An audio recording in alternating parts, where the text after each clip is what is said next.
सहना भवतु सहनौ भुनक्तु सह वीर्यं करवावहै तेजस्विनावधीतमस्तु मा विद्विषावहै। ॐ शान्ति शान्ति शान्तिः। सदाशिवसमारम्भां शङ्कराचार्यमध्यमाम् अस्मदाचार्यपर्यन्तां वन्दे गुरुपरम्पराम्।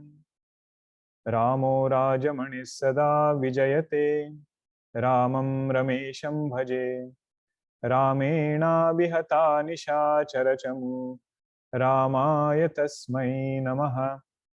रामान्नास्ति परायणं परतरं रामस्य दासोऽस्म्यहम्। रामे चित्तलयः सदा भवतु मे भो राम मामुद्धर।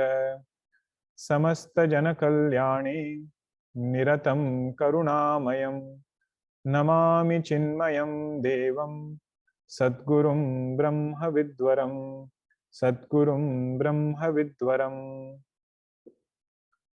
ॐ आप्यायन्तु ममाङ्गानि वाक् प्राणश्चक्षुश्रोत्रमथो बलमिन्द्रियाणि च सर्वाणि सर्वं ब्रह्मोपनिषदं माहं ब्रह्म निराकुर्यां मा ब्रह्म निराकरोत्।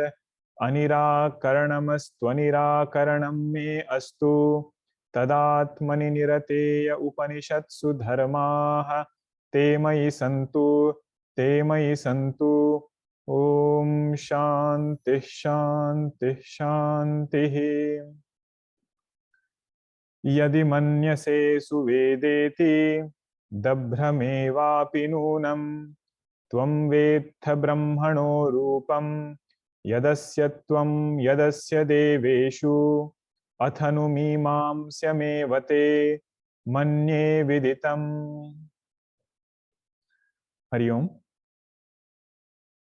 We had seen in the last session that the teacher is trying to shake the students' understanding. And this portion of the Upanishad gives a lot of guidance, lot of perspective on how this teaching is actually communicated to the student. The teacher has no other way to understand whether the student has correctly grasped this teaching other than asking questions, other than listening to what the student has to say.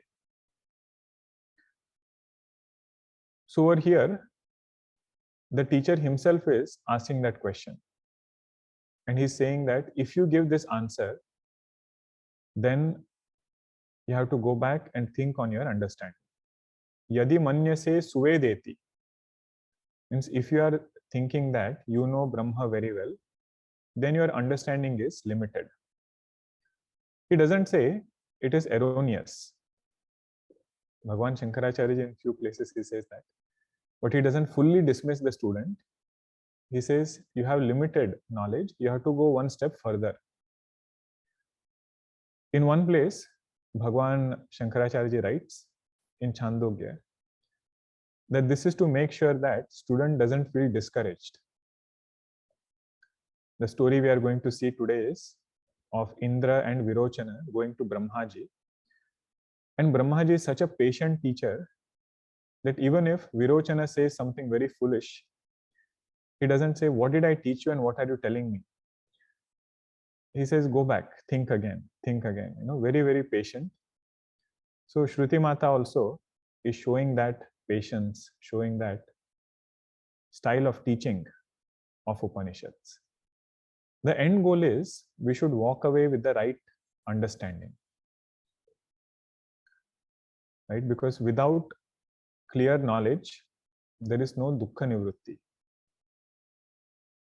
The main point of this verse and this whole topic is, if I understand Brahman to be associated with any conditioning,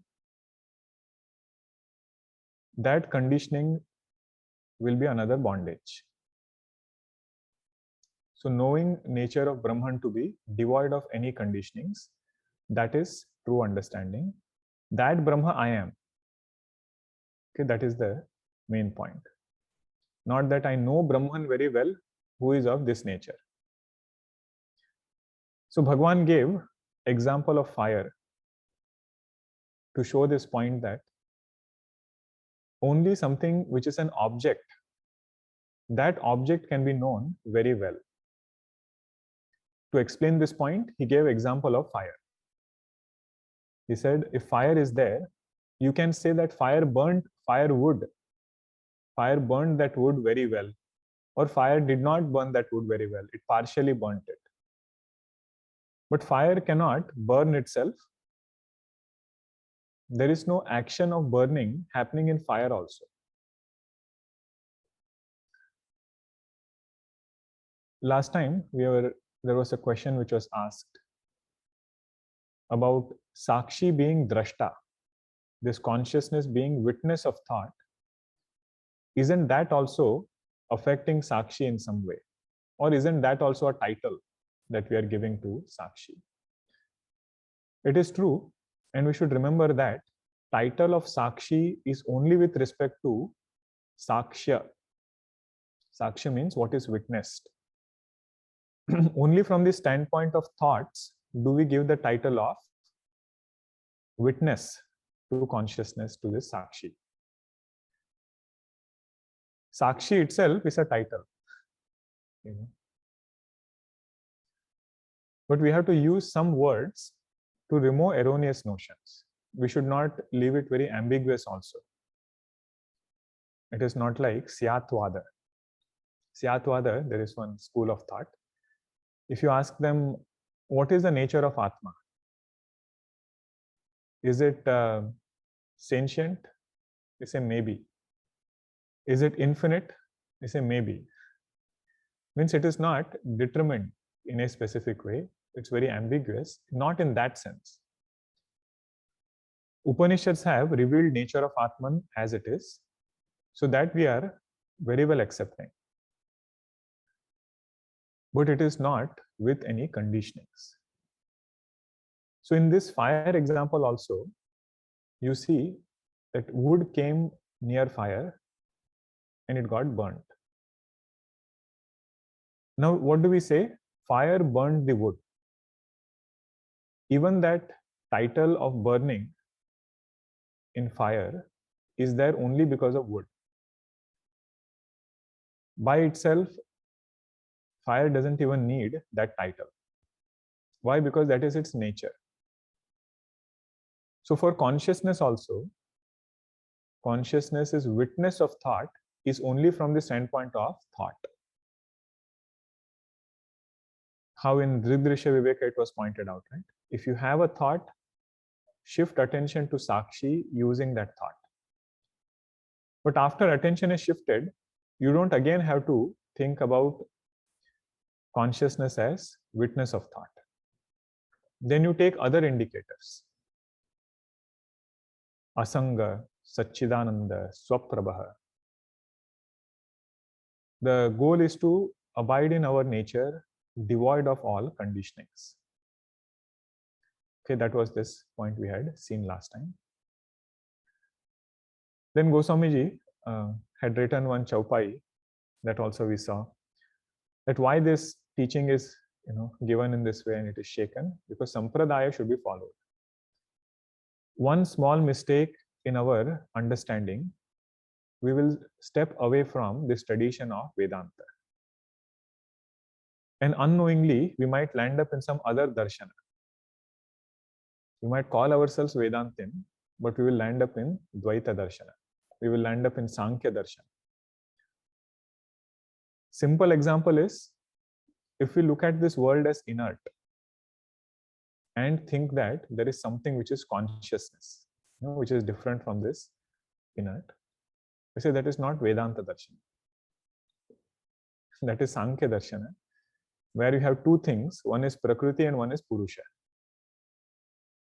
Vedanta says consciousness is real and whatever we see as inert is mithya. So there are no two things there. there is only one consciousness in which this creation is appearing. Right? So that is why so much of emphasis is given that we should understand nature of Brahma as it is. Okay. And the last part where we had stopped in the last session was Bhagavan was elaborating why is this word yadi used? Yadi manyase suvedeti.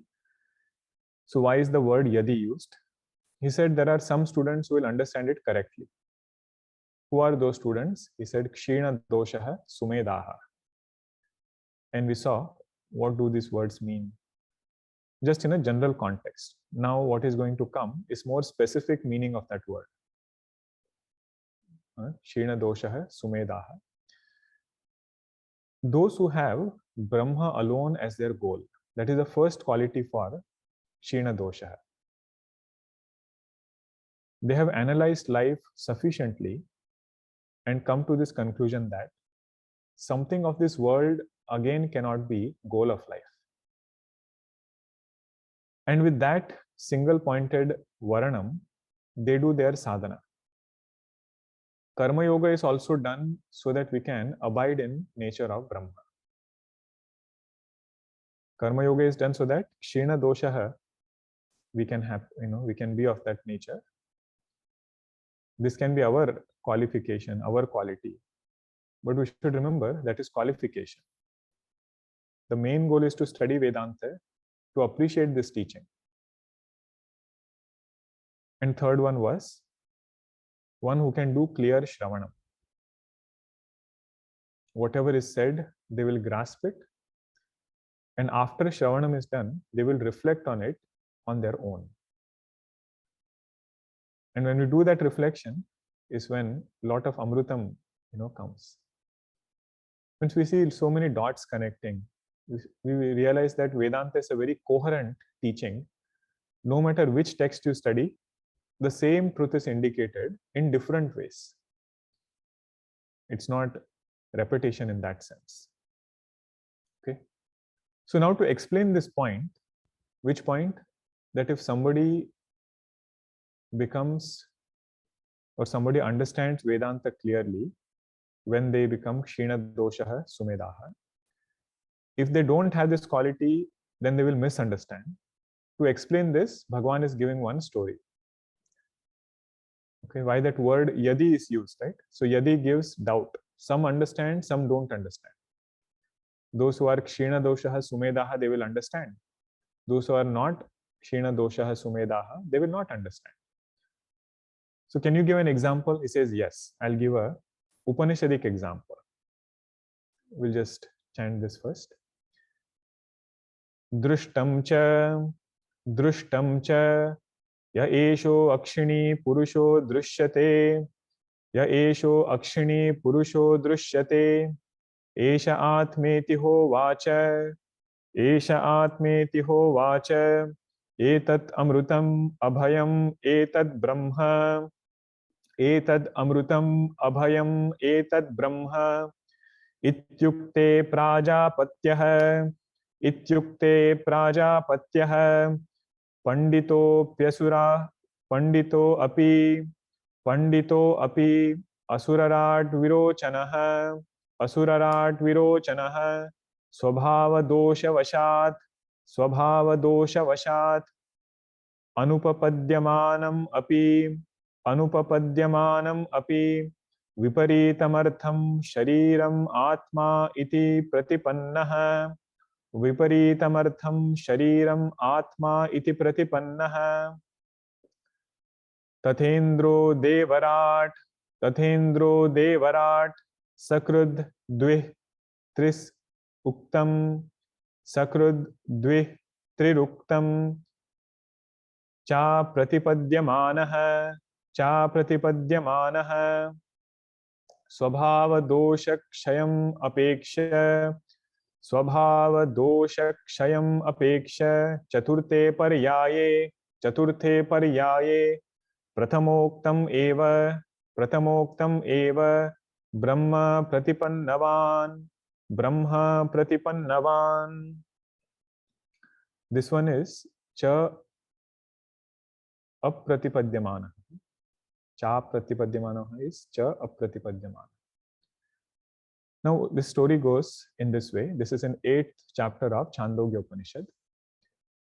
Brahmaji in Brahmaloka put out an advertisement. He said, I'm going to give something which will make people immortal. I'm going to give something which is going to make anybody who wants to learn this thing immortal. This news, Naradji must have taken to Indra in Swargaloka. He said, do you know, Brahmaji is offering such a thing that if you get it, you will become immortal. Indra must have said, I thought only Amrutam was there, which I already have, that came during Samudra Manthanam. And taking that only, I will become immortal. Naradji says, no, this is not that kind of immortality. It is even greater than that. So he looks at all other devatas. He says, anybody wants to go? They say, no. Indra says, looks like only I will have to go. All these devatas are so busy in their other things. So then he gives up, his kingdom, gives up everything, and then decides to go to Brahmaloka. All other devatas also must have gone to see him off. Whenever somebody is going to study, all relatives, everybody come, to see them off. Indra goes in Brahmaloka, but because all of them were going, these asuras who were there, they also see. They say, where are these people going? Looks like something they have found. That is why they are so enthusiastic, so cheerful. They come to know that Brahmaji is offering something. Listening to that, that person will become immortal. So asuras say, Virochana, you are our king. So you should also go. Indra has gone.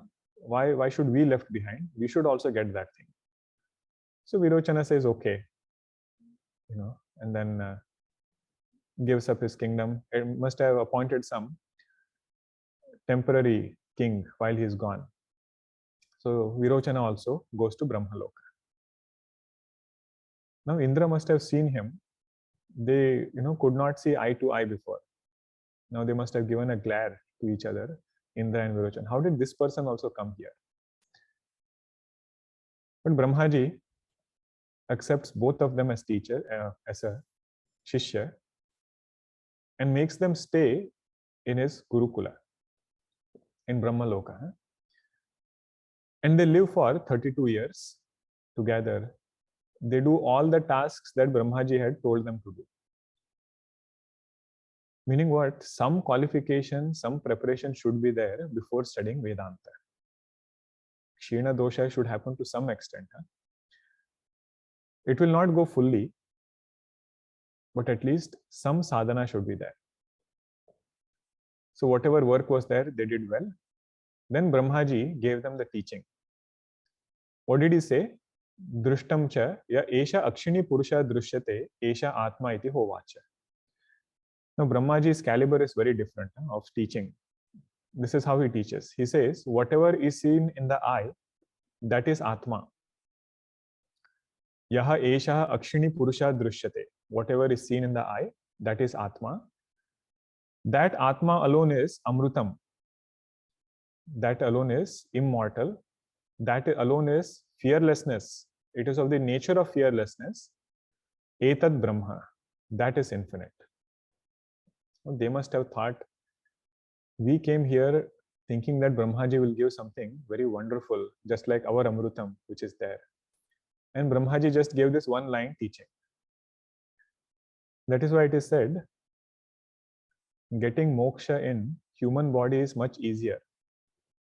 Why? Because so many Prakarana Granthas are there, Bhagavad Gita is there, 10 different Upanishads are there, Bhashya is there. In Brahmaloka also teaching is given, but it is of this nature. Very cryptic, very precise. Adhikaritva is expected to be very high. So what happens after this is, both of them go and reflect on this teaching. So what did Brahmaji say? Virochana sees in Indra's eye. He sees in Indra's eye. And what does he see in the eye? he sees his own reflection. So he applies his mind more. He says this reflection is there. It is there sometimes, it is not there sometimes. When that person is not there, I don't see my reflection. And what did Brahmaji say? Whatever is seen in the eye is Brahma. Whatever is seen in the eye is Atma. So he says reflection cannot be Atma. This body is Atma. Sharira is Atma. And he says, I have understood. He comes back to Brahmaji. Brahmaji says, you go back again and look in a pond. Okay, look in a pond. You'll understand the meaning of this statement. You come back and tell me what you understood. Iti ukte prajapatyah panditah api asurarat virochana svabhava dosha vashad anupapadyamanam api viparitam artham shariram atma iti pratipanna. He was not an ordinary person. Virochana was panditah. Panditah means what? He has heard Vedanta. Teaching has been already given to him. So one who has heard the teaching, sravanam, who has done, not correct sravanam, still whoever has gained the teaching, that person is given this title, panditah. Means he might grasp it in the wrong way, but he has received it. That is why he is given that title. Panditah api asurarat. Otherwise, he is very well known, lot of strength he has. Then only he can be king of asuras also. Tapasya also he must have done in the past. Svabhava dosha vashad, because he had that svabhava dosha. What happened? Anupapadyamanam api viparitam artham. Even though this understanding was opposite to logic. Anupapadyamanam means that which is against logic. How can body be Atma? Right? Because it is contradicting this very word Amrutam. Body perishes, Atma is immortal. How can you apply the word Atma to this physical body? This is even though it is contrary to logic, Virochana ended up misunderstanding this teaching. And he went away. He said, Brahmaji, I have understood that body alone is Atma. Means body is the absolute. There is nothing beyond this physical body. Did not understand even subtle body. Did not understand causal body. Did what to talk about Nirguna Brahman. And there is a belief that Virochana comes down and starts doing prachara of Charvak Darshan. Prachara means he starts spreading. Few sadhakas told me that I keep using some Sanskrit words which I don't translate. In my mind, sometimes it is very natural, but if you feel some word is there which is in Sanskrit and you are not getting what it means, you can always ask. Or you can ask others also, the study group members or whoever. So Virochana goes and does publicity of this Charvak Darshan. And Charvak Darshan will have this as the fundamental understanding, that there is nothing beyond this physical body. The journey of physical body is the only journey that we have. From birth to death, that alone, should be considered. We won't go into that right now, but it's a very nice topic to reflect upon. How our convictions get shaped based upon certain fundamental ideas. If you think body alone is Atma, body alone is supreme, all our sadhanas will be for this body only. Everything that we do will be for physical body, nothing for this mind. There is nothing called as transmigration, going to this another sharira after dropping this body. So a lot of things will go on a different track. That is Charvak Darshan. But what happened to Indra? Tatha Indraha. Now you see, Guna Sandhi is happening here. Tathendraha means Tatha Indraha. Devarat, he was also a king. But after being told thrice Sakrut means once, Dvihi means twice, Trihi Uktam. After being told the third time, even then Indra did not understand. Cha apratipadyamanaha. Even after that, Indra did not understand what is Brahmaji trying to say. But he had advancement.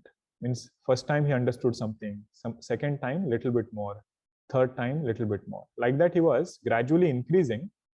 But even until the third time, he did not understand what Brahmaji meant. But by that time, he had to stay there for almost 101 years. Brahmaji is 101 years. With that kind of sincere sadhana, svabhava dosha kshayam apeksha. Because by that time, his svabhava dosha which was there, that got washed away. Chaturte paryaye pratamoktam eva brahma pratipannavan. Fourth time, when Brahmaji gave the teaching, he understood clearly whatever he had told the first time. Means what happens is Brahmaji tells the teaching, whatever he said here, whatever is seen in the eye is Brahma. And Indra goes and does mananam. He says, how can body be Brahma? Again he comes back. Then he thinks mind is Brahma. Then again he comes back. He says mind also cannot be Brahma because it doesn't fit this definition. That is how he is doing mananam. And finally he comes to understand that Brahma is me, myself. It is devoid of all conditionings. So what Brahmaji meant was, through the conditioning of the eye, shift attention to Brahma. Not like Virochana, literally seeing the physical body and saying that body is Brahma. It says eye is the conditioning. From that, shift attention to Brahma. Chakshushas chakshuhu, whatever we saw in Kenopanishad, that is the meaning over there.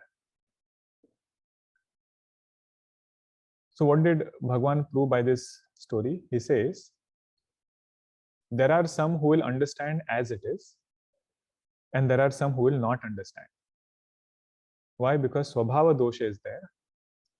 That is what determines who understands and who doesn't understand. Now, Bhagavan Shankaracharya ji has written a very beautiful bhashya for this portion, where he points out what is svabhava dosha. What was the svabhava dosha of Virochana? Indra also had it, but he did a lot of sadhana so that it got washed away.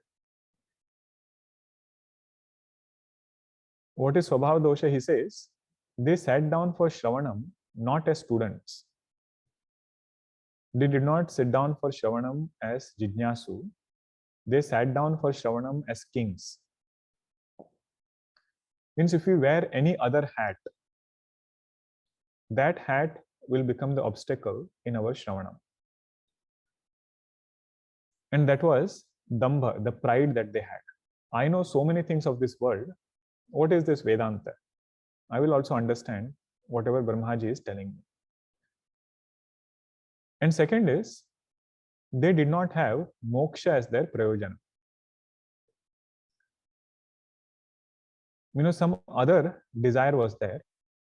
That desire brought them to Brahmaji. You saw how they started, right? Virochana felt, Indra is also going, I should also go. And after we study, after we listen to whatever Brahmaji is to say, we will come and tell everybody else. I have that amrutam. If you want, you come to me, I will give you that amrutam. So Bhagavan says there, one is we should sit down for Shravanam without any abhimana. Swasmin dinatva bhavana. In Bhagavatam it is said, Vishwasaha Guruvakeshu Swasmin dinatva bhavana. In Gokarna Prasanga it comes. He says, having dinatva bhava in oneself, that I have no other goals but to free myself from this samsara. Not to teach, not to tell this to somebody else, not to have any other thing attached to Vedanta Shravanam. And the second one,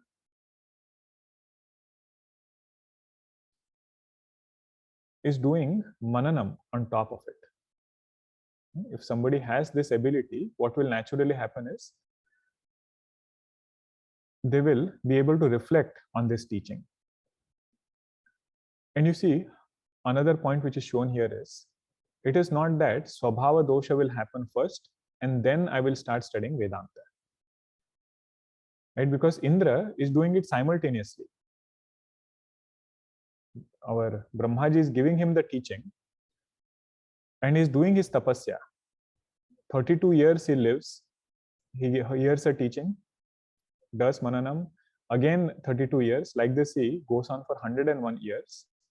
And then finally, whatever was told first, teaching has not changed. Huh?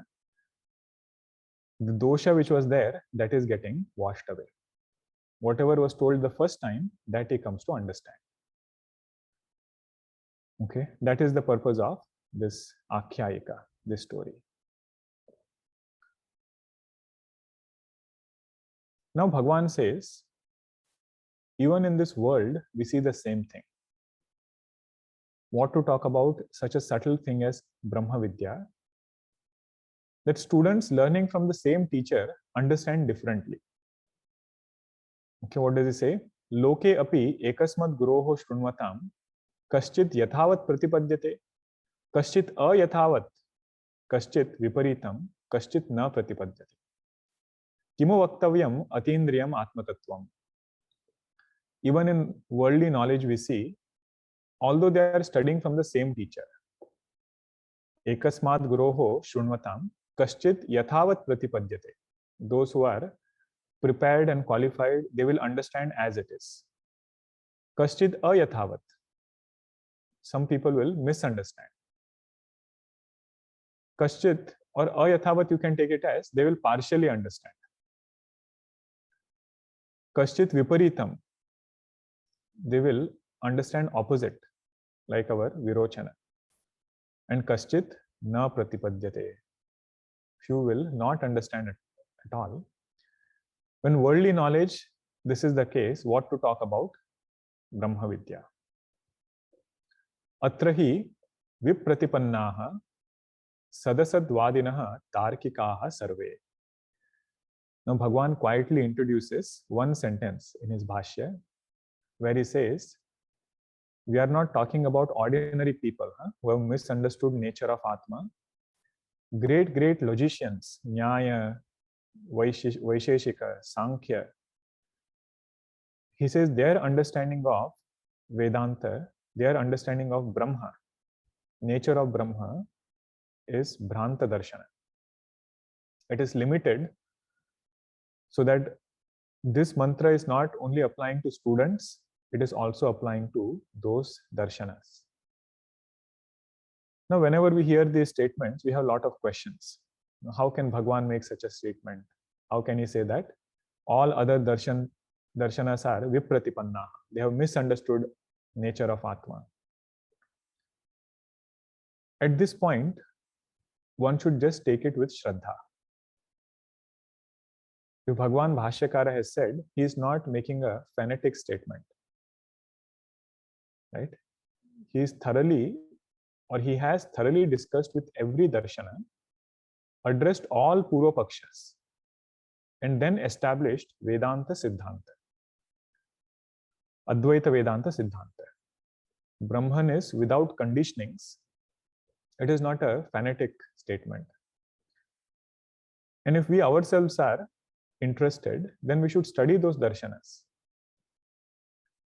Systematically study all those darshanas. Understand what are the different facets which are being discussed. And then we can again validate this statement. Validate meaning for ourselves. Whether Bhagavan Shankaracharya ji, whatever he is saying, is the right thing or not.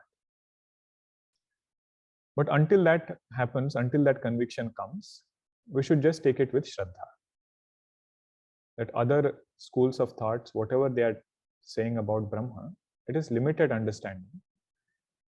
It is with some conditioning only. That is the main point here. Tasmat viditam brahma iti sunishchita uktam api विषम प्रतिपत्तित्वात् यदि मन्यसे इत्यादि साशंकम वचनम युक्तम eva acharyasya. He says that is why whatever has been said in this mantra, yadi manyase suvedeti, this doubt which is being expressed by the teacher, it is very appropriate. Students are of different types, and we see in the world different darshanas having, different conclusions. Even about nature of God, what is nature of Bhagavan? Different darshanas had their own conclusions. And some darshanas who did not go with Vedas, who did not consider Veda as Pramanam, they had very different conclusion. Right? So he says it's a very complicated, a very complex topic. Some people who follow Vedas, within them also you will have different categories. Like Tarka, Nyaya, Vaisheshika, they are Astika Darshana. They follow Vedas, but they take logic as a stronger pramana than Veda mantra. If Veda mantra fits their logic, they will say that Veda mantra is okay. But if something is not fitting their logic, they say this Veda mantra is not what we should pay too much attention to. So here Bhagavan just wants to show that first pramana is Upanishad. On top of that, you can use Tarka, you can use all other 6 pramanas, 5 pramanas. Right? If it helps us get more conviction in Shabda Pramana. We have done Praman Vichara, so we can use those words, those terminologies. Okay. Now, yadi manyase suvedeti, that portion is elaborated of the mantra. Now, this is the later portion. Dabhram evapi nunam. In the recording, I think I have chanted it as Dahram evapi nunam. So both readings are there. Dabhram and Dahram. So Dabhram here means Alpam, means your understanding is limited. Dabhram Alpam eva api nunam tvam vetha janishe. Brahmana Rupam. If you say Brahma is Suveda, then Brahmana Rupam Tvam Nunam Vetha. Nunam Dabhram iti Vetha. Nunam means certainly. If you say you know Brahma very well, then certainly you are knowing limited form of Brahma. Now there is a Purva Paksha. There is a PP means Purva Paksha. You should not get confused. What is this PP referring to? Objection. He is catching hold of this word, Brahmanaha Rupam. He says, you said if you know Brahma very well, then you know Brahma as Alpam. He says, are there many forms of Brahma? That one is small and one is big. Kim anekani brahmana rupani mahanti arbakani cha yena aha dabram eva ityadi. Are there many forms of Brahma? One meaning of Alpam is small. The real meaning of that is limited. But if you say Alpam, one meaning of that is small. So this Purva Paksha is asking, are there many forms of Brahma? One small Brahma and one big Brahma that you are saying. If you know it very well, then you have only known smaller Brahma. So Bhagavan Shankaracharya says, Badham. Wait, I will explain. Whatever you are saying is, okay, let us keep it wherever it is. Anekani hi nama rupa upadi krutani brahmana rupani na swataha. It is true that there are different forms of Brahman, but it is only with conditioning. If it's a smaller conditioning, then that is smaller conditioned form of Brahman. If it is a bigger conditioning, then it is bigger conditioned form of Brahman, but that bigness and smallness, it is coming only because of conditioning, not by itself. In Manisha Panchakam, Bhagavan Shankaracharya says, from that pipilika, that little ant, all the way up till Brahmaji, it is that same consciousness which is pervading. It is not that in that ant consciousness has become small, and in Brahmaji, who is Hiranyagarbha, Samashti, it has become much bigger.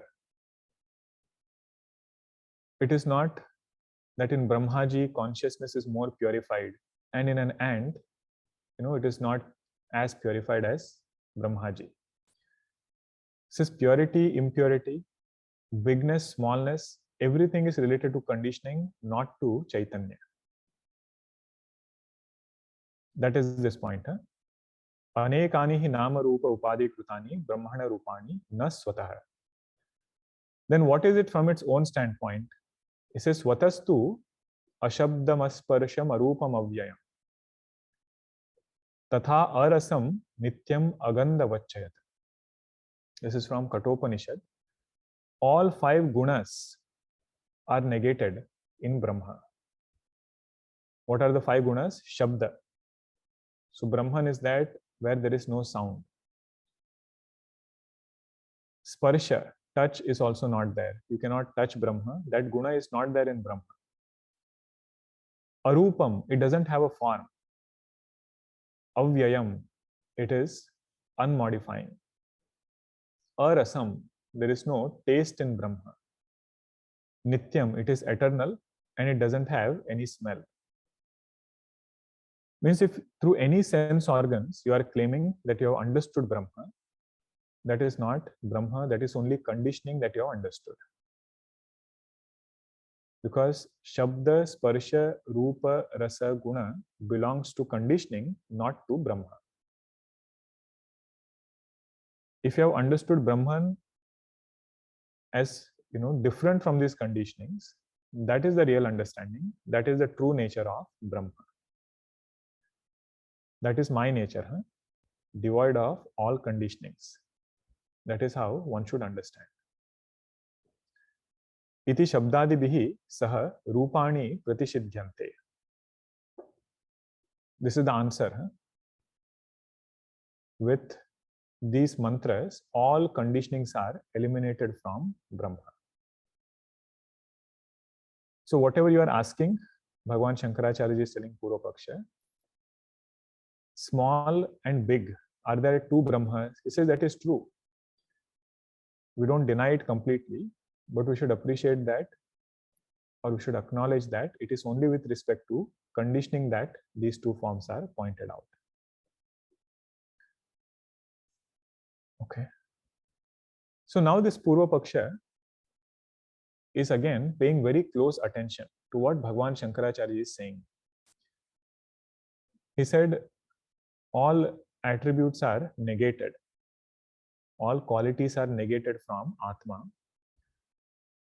His question is, why can't we say consciousness itself is attribute of Brahma? You keep saying Brahma is Chaitanya Swarupa, Chaitanya Swarupa. So why not have Chaitanya as an attribute of Brahma? Just like we have sentiency as an attribute of sense organs. Right? We say eyes can see. You say mind can think. So like that, you say Atma is conscious. You see, very small difference over here. And we also use this statement many a times. Say my Atma or Atma is conscious. So what is the harm in saying consciousness is attribute of Atma, attribute of Brahma? And he gives logic also. This is Purva Paksha, opponent is saying. He says you cannot say consciousness is attribute of physical body. Why is that? He says body is drishya. Body is seen with our physical eyes. So consciousness is not seen like an object. Okay, so he's coming closer to our understanding, but he says something very different at the end. Okay. First he says is consciousness cannot be attribute of physical body. He says, okay, come to sense organs. can consciousness be attribute of sense organs? This is no. Sense organs are inert, so consciousness cannot be attribute of sense organs also. Tattva Bodha we have seen, right? All sense organs are derived from some from sattvic and some from rajasic aspect of Pancha Mahabhuta. So he says Pancha Mahabhutas are inert. That is why consciousness cannot be attribute of sense organs also. Then what remains? So whatever remains is Brahma. So consciousness has to be attribute of Brahma alone. Means what he is saying is, just like you have a flower, right? And you have fragrance of that flower. So fragrance is attribute of that flower. Or you take a cow, any other example you take, and you say this is a white cow. So white color is an attribute of that cow. So his question is, why can't you say consciousness is attribute of Brahma? You say conscious Brahma. Why can't you say that? So Bhagavan Shankaracharya will answer that even the word consciousness, we don't dismiss the fact that Upanishads say Brahman is of the nature of consciousness. But that word consciousness is only from the standpoint of conditionings. To remove inert conditionings from Brahma, this word consciousness is used. That is the difference between sentiency and unconditioned consciousness. Right? We say mind is sentient. But Atma is not sentient like this mind. Atma is of the nature of consciousness where there is no conditioning. So on removing all inert conditioning, whatever remains, say that is Atma.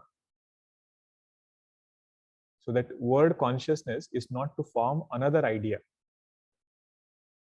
And many a times people have this idea, when you say Jyoti, right? Na tatra suryo bhati na chandra tarakam nema vidyuto bhati kutoyam agnihi tameva bhantam anubhati sarvam tasya bhasa sarvamidam vibhati. They start feeling consciousness is like some lamp, something which is glowing inside, which is very deep. It is not immediately there. It is very, very deep. That light is glowing inside. So to remove all those ideas, these bhashyas are taken up. Pure Advaita Siddhanta. If you want conviction, then these are the bhashyas.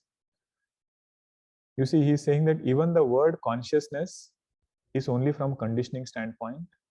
You don't have to define Brahma,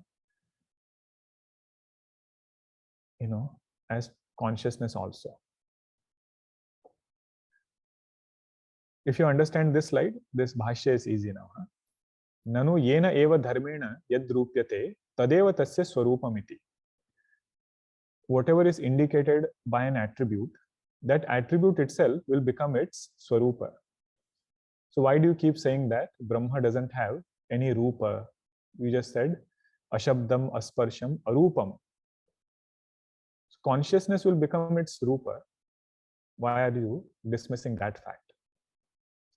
Brahmana api yena visheshana nirupanam tadeva tasya swarupam syat. Whatever quality you use to indicate Brahma, that will become its attribute.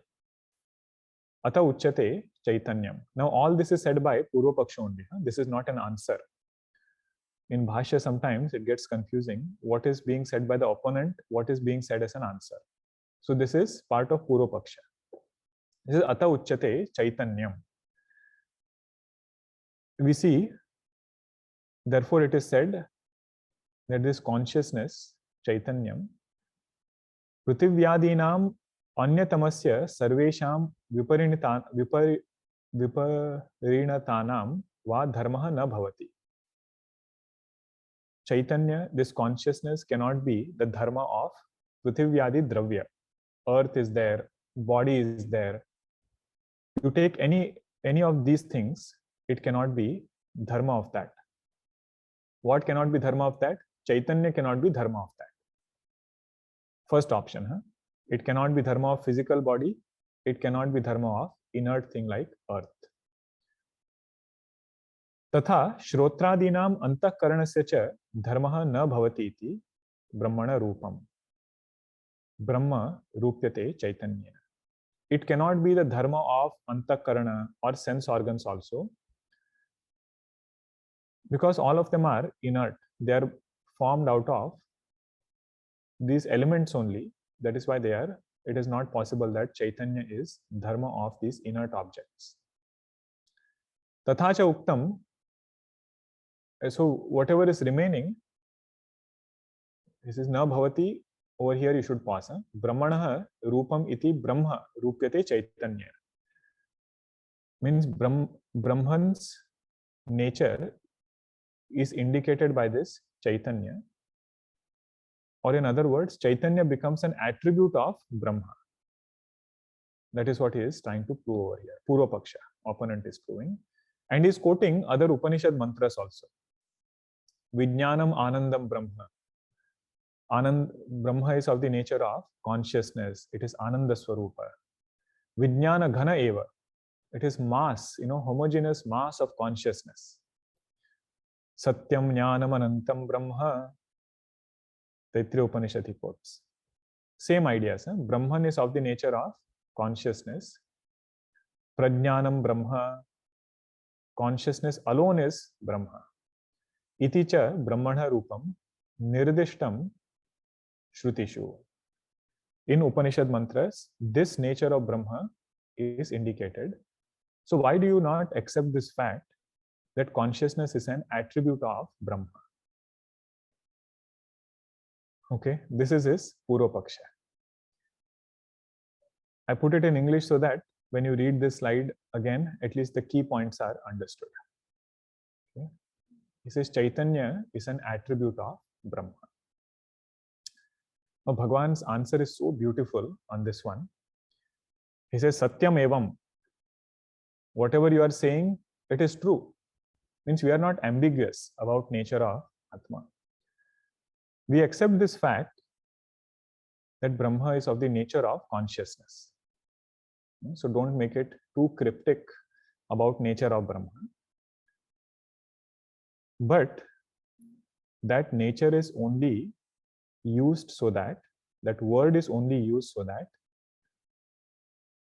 our attention can be shifted from conditioning to unconditioned consciousness. Okay, it is only aupacharika. The word Chaitanya is used only for giving upadesha. It is not an attribute of Brahma. Okay, Brahman is not an object. You see how subtle the Bhashya is removing the notion that Brahma is not an object. Even if you say Brahma is conscious, then there is a chance that you are thinking Brahman is something which has consciousness as its attribute. Satyam evam. Tathapi tat antahkarana dehendriya upadhi dwarena eva vijnanadi shabdaihi nirdishyate. He says Chaitanya word is used only from the standpoint of conditionings. Why? Because these conditionings which are there, they are throwing their dharma on Atma. They are throwing their attributes on Atma, and it is appearing as though Atma is following those conditionings. Means Atma itself is having the nature of those conditionings. Tat anukaritvat dehadi vruddhi sankocha dadishu nasheshu cha naswataha. Because these conditionings are there, upadhis are there, and they are throwing their attributes on Atma, you can use those conditionings to point nature of Atma. But actually speaking, there is no relationship between Atma and these conditionings. For example, Eyes show sentiency, ear shows sentiency. But sentiency actually belongs to Atma only, right? So through the conditioning, if you say shrotrasya shrotram, then you are shifting your attention from the conditioning to Atma. If you say Chaitanya word is used in that sense.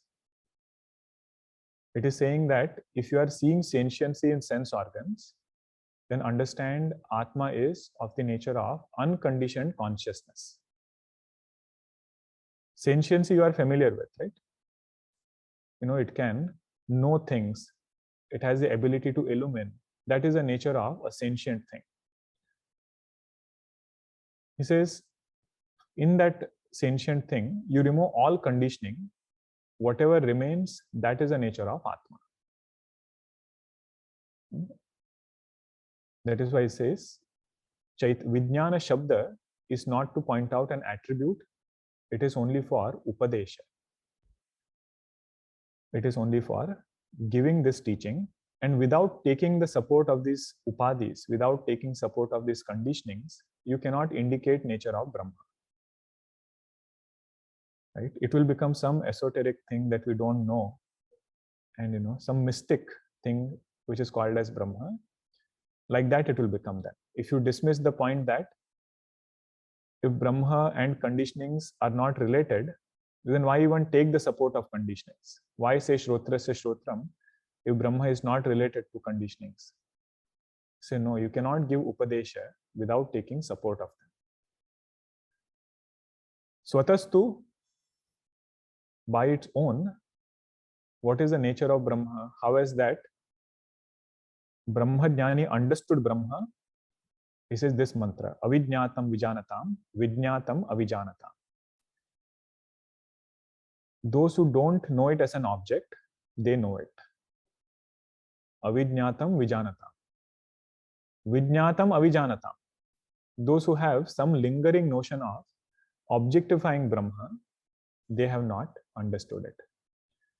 It is Sthitam Bhavishyati. This is what is going to be established in the upcoming mantra also, but this is how the teaching is given. Some examples are given, just like if you see reflection of the sun in a pond, you see that reflection is going up and down, having different modifications. All of this is because of conditionings only. Water is having disturbance, the reflected sun appears disturbed. But using that conditioning, we can shift attention to original sun. Now, if you define the sun all the time with respect to some conditioning, so what will the teacher say? He will say the sun has nothing to do with these conditionings. The purpose of that is only to shift attention to the sun. They have no sambandha with each other. Another example given is Shaka Chandranyaya. If you have a tree and there is Dvitiya ka Chand, that thin little moon which is there, which is so tiny that you cannot notice it, you cannot see it. So you take support of the branch of a tree and say, look at that branch of the tree. Keep looking right there. There you will see this moon. Now, what does the branch of the tree has to do with the moon? Right? They have no sambandha, no relationship. But that instruction helps me to shift my attention to the moon. In the same way, all conditionings which are there, mind is there, panchakoshas are there, all of them are used to indicate Brahma. Like in Tattva Bodha we saw it. Panchakosha atitaha. That is the nature of Brahma, that is nature of Atma. First, Panchakosha is described elaborately. But then it is said, Brahman is that which is different from this. Okay?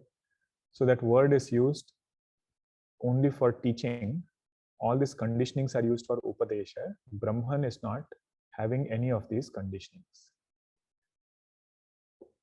Okay, so we just saw the key points of this bhashya. A lot of these points are clarified in several commentaries which are written on top of Shankar Bhashya, but we are not ideas we are reflecting upon. But main point is erroneous notion should be removed. Okay. Om Purnamadah Purnamidam Purnat Purnamudachyate Purnasya Purnamadaya Purnameva Vashishyate. Om Shanti Shanti Shanti. Hari Om Shri Gurubhyo Namaha. Hari Om. In the next session, we will see Bhagwan describing about what is Alpa Rupa and what is Arbhaka Rupa. What is small conditioning, what is big conditioning. And it will happen that sometimes when you are studying Upanishad, on one hand, it is said, Nedam Yadidam Upasyate. And on another hand, we are doing our sadhana, we are doing our upasana. Like this morning in our meditation session, we took Hanumanji's form. Right?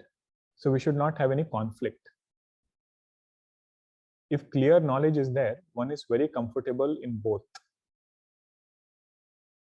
And that is how our knowledge should be. In devotion, having lot of depth, so that Tumarakshaka Kahu Ko Darana becomes siddha in our life. It becomes established in our life. Vyavahara doesn't bother as much. No thing takes away so much attention that we are unable to focus on the main teaching. And when we study Vedanta, understanding the truth, understanding the teaching as it is. Okay, so both aspects will be there. We should not get confused. Okay.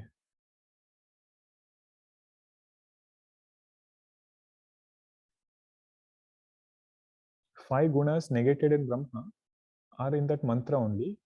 Shabda, Sparsha, Rupa, Rasa, Gandha. Shabda means sound, Sparsha means touch, Rupa means form, Rasa means taste, Gandha means smell or fragrance.